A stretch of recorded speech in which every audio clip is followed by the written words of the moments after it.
Olivia sneered at me after I announced my resignation, and I responded by maintaining a silent, steady gaze. Our conversation had revolved around the company's decision to cut labor costs, with particular disdain aimed at those supposedly exploiting overtime pay. Tom, too, seemed to relish the notion of trimming expenses. A week later, my phone incessantly rang with calls from the company. Upon answering, the president inquired sharply, "Who exactly are you?" I couldn't help but scoff mockingly at the president's question. In response, I introduced myself as Lily Johnson, a 59-year-old employee with 37 years of dedicated service since my college graduation. I explained our company's role in providing administrative services, particularly catering to busy company presidents, handling clerical work, specializing in tax-related matters. I proudly managed 45 clients, a responsibility that had grown overwhelming, despite the assistance of a part-timer. Despite the challenges, I couldn't show any sign of weakness. Our clients were long-standing relationships, and their adversities fueled my determination. Today, as I sat in front of my computer, the relentless harassment from Tom and Olivia weighed heavily on my mind. Tom, 7 years my junior, and now the head of the tax department, had drastically changed his demeanor 3 months ago upon promotion. His once polite tone was replaced with condescension and complaints, making every interaction a struggle. Even when I countered, he remained unfazed, instructing me to consult the manual for guidance and warning against unnecessary actions. Olivia, Tom's assistant, joined in the harassment, criticizing my efficiency and mocking my rank-and-file status. Despite being the first to decline a promotion to department head, a fact unknown to Tom and Olivia, I committed to completing my regular duties. Their harassment persisted, with Tom accusing me of increasing overtime, branding it a waste. Olivia echoed his sentiment, sighing as she claimed my constant overtime was dragging down the entire tax department's performance. The recent cause of my overtime was Tom unexpectedly leaving a month's worth of client files on my desk to be filed by the end of the month after work. My face drained of color as I glanced at the files before me. "Wait, these all have deadlines this month, right?" I uttered in confusion. However, before I could grasp the gravity of the situation, Tom was already packing up his desk, completely uninterested in addressing my concerns. "I'm heading out. Take care." With that, he casually remarked as he swiftly left the office, leaving me with a pile of urgent tasks. Olivia followed suit, adding insult to injury with a mocking laugh. The incredulity of the situation weighed on me, and I sighed heavily as I opened the client files scattered on my desk. To my dismay, some of the files were originally Olivia's responsibility. The realization deepened my sigh. I understood why Tom had been subjecting me to relentless harassment. They wanted me to retire quickly. My extensive experience and deeper knowledge in taxation made me a preferred resource for other members of the tax department over Tom. Tom's unapproachable demeanor and unattractive appearance made everyone except Olivia avoid him. It seemed Olivia's proximity to him was strategic, driven by Tom's preference for younger female employees. The shallow nature of their thinking sent a chill down my spine. Olivia's harassment was not just a personal vendetta. She aimed to curry favor with Tom, the one evaluating the tax department's performance. Despite these challenges, I had to manage the declarations alongside preparing tax documents for my assigned companies. It seemed today's workload was far from over. However, claiming overtime would only invite complaints from Tom and Olivia, leaving me resigned to the prospect of unpaid extra hours. Then, unexpectedly, I received a summons to the president's office. Our company had recently undergone a change in leadership due to the former president's sudden illness. The new president, the former president's son, wasn't fully acquainted with our company.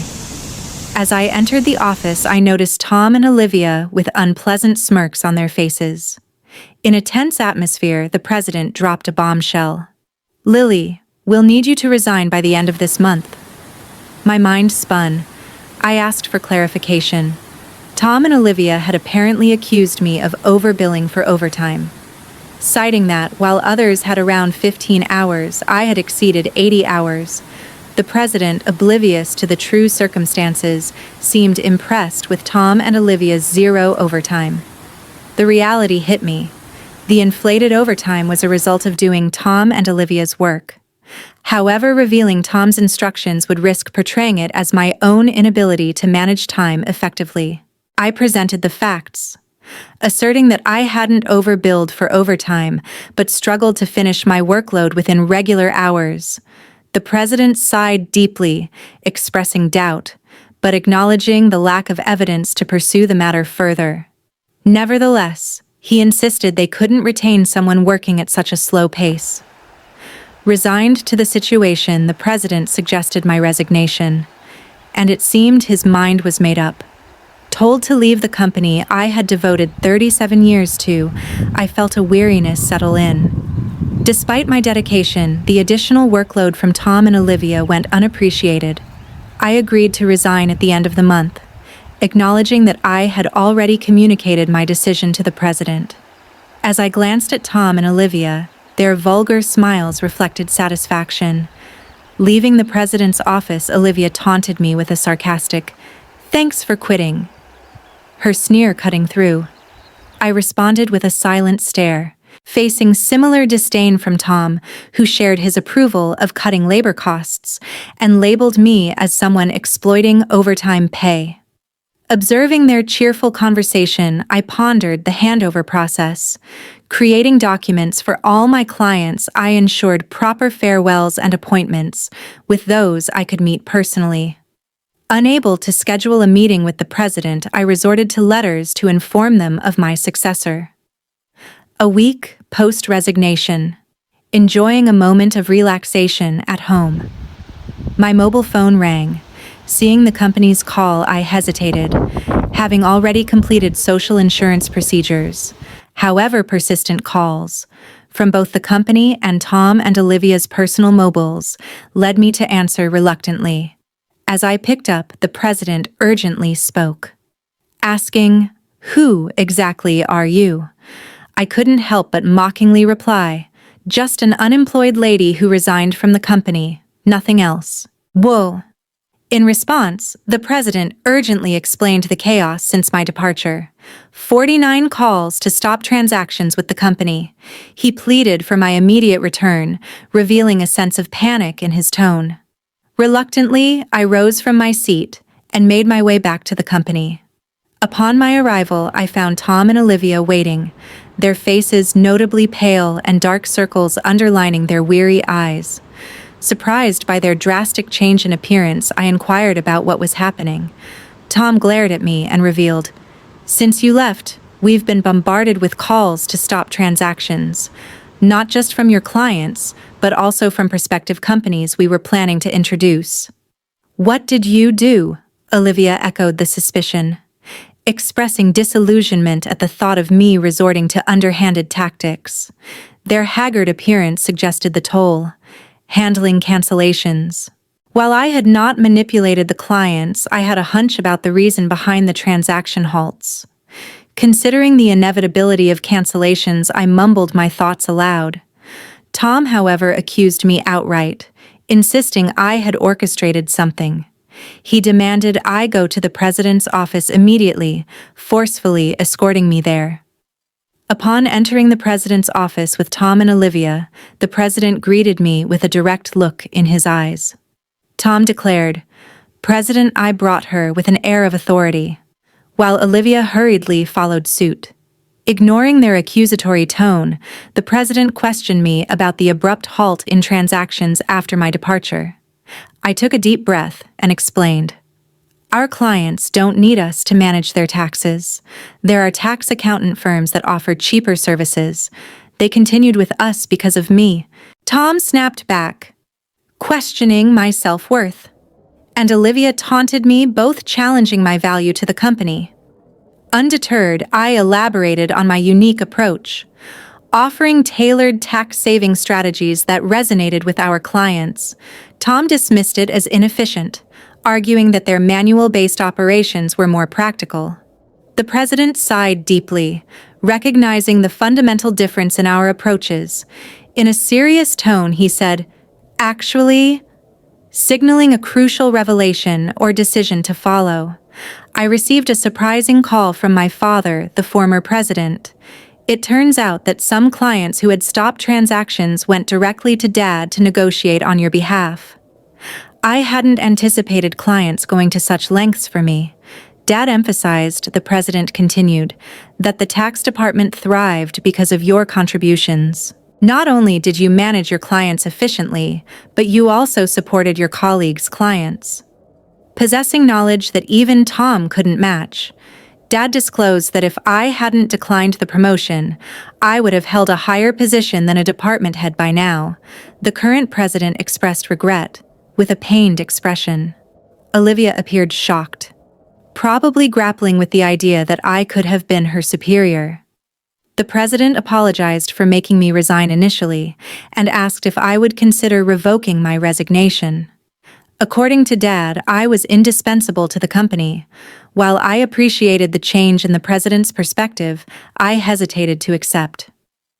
Tom interrupted our conversation, visibly upset, and protested the president's decision, questioning why I was chosen over him. Olivia echoed his sentiments, praising Tom's leadership and expressing disbelief at the preference for me. The president then sternly addressed them, revealing that since my resignation, numerous complaints had been received from the tax department, suggesting they had been shifting their workload onto others. Tom's face turned pale as the president exposed the fact that he had been pushing the preparation of client declaration forms onto subordinates, including Olivia's work for multiple clients.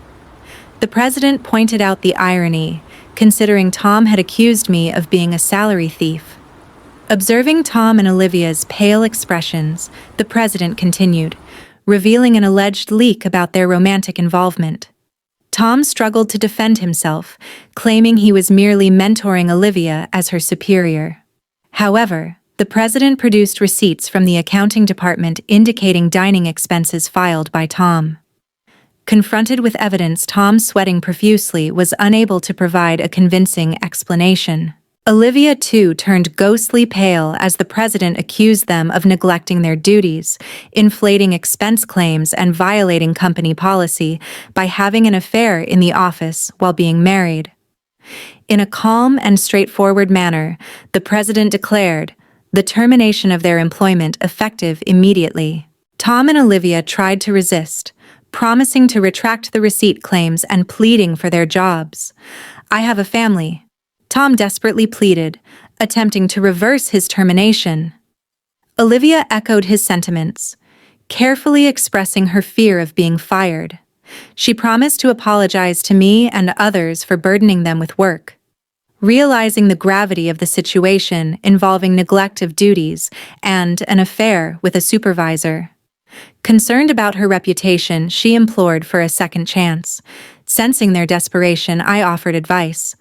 "Why don't you stop resisting? It's undignified," I suggested. Tom glared at me, retorting, "Shut up. What would a single person like you understand?" I sighed, reminding him, "Tom, you were the one who got me fired. It's just karma. What goes around comes around. Why don't you take some responsibility and reflect a bit?" Frustrated, Tom looked away, while Olivia bit her lip in distress. Aware of more details about their misconduct, I turned to the president, asking with a smile if I should share them. Tom and Olivia frantically tried to stop me, fearing further exposure. I issued an ultimatum, warning them that wrongdoings would eventually come to light, urging them to face reality before it worsened.